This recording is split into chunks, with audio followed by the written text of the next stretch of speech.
మీరు మరే సమ్మె విరమిస్తున్నామని చెప్పేసి సంతకం పెడతారా, లేకపోతే మీకు నోటీస్ పెట్టమంటారా అని చెప్పేసి భయభ్రాంతులకు గురి చేస్తారు. అది భయపడాల్సినటువంటి అవసరం లేదు. ఏ కారణం చేతనన్నా ఏ ఒక్క ఉద్యోగిని ఉద్యోగం నుంచి పీకేస్తామని చెప్పేసి చెప్పినా మనం అందరం ఒక్క తాటి మీదకి రావాలి. అరే వాళ్ళకి ఇది మన సమస్య కాదు, లేకపోతే ఈ సమస్య కాదు, వాళ్ళ స్కూల్లో ఏదో వేరే సమస్య ఉంటే వెంకటరెడ్డి ఉద్యోగాన్ని కూడా ఇస్తున్నట్ట కళా కోసం మనం ఎందుకు పోవాలని చెప్పేసి అనుకోవద్దు. మిత్రులు కుట్ర చేస్తారు.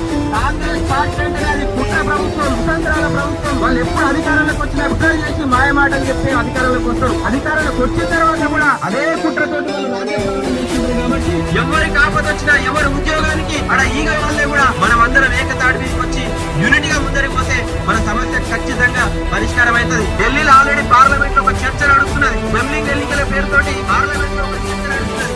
నిజంగా కనుక ఢిల్లీ ఎన్నికలు కనుక వచ్చినట్టయితే ఈ ప్రభుత్వాలన్నీ కూడా మళ్ళా రద్దు అయిపోతాయి, మళ్ళా ఎన్నికల కోసం.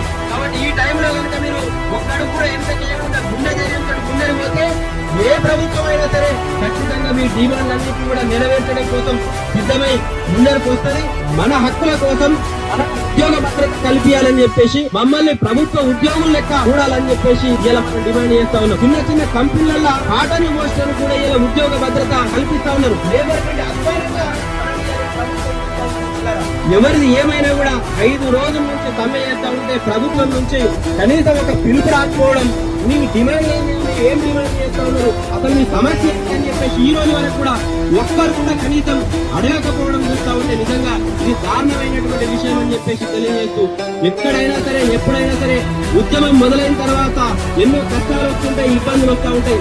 మనం ఎవరు వెనుకడేయకుండా మీరు ధైర్యంగా ఉండండి, గట్టి కొట్లాడండి. మీ సమస్య పరిష్కారం అయ్యేంత వరకు మా పార్టీ మేమందరం కూడా వ్యక్తిగతంగా మీకు అండగా నిలబడతామని చెప్పేసి తెలియజేస్తూ ఈ అవకాశం ఇచ్చినటువంటి పెద్దలకు పేరు పేరున ధన్యవాదాలు తెలుపుతా ఉన్నాం.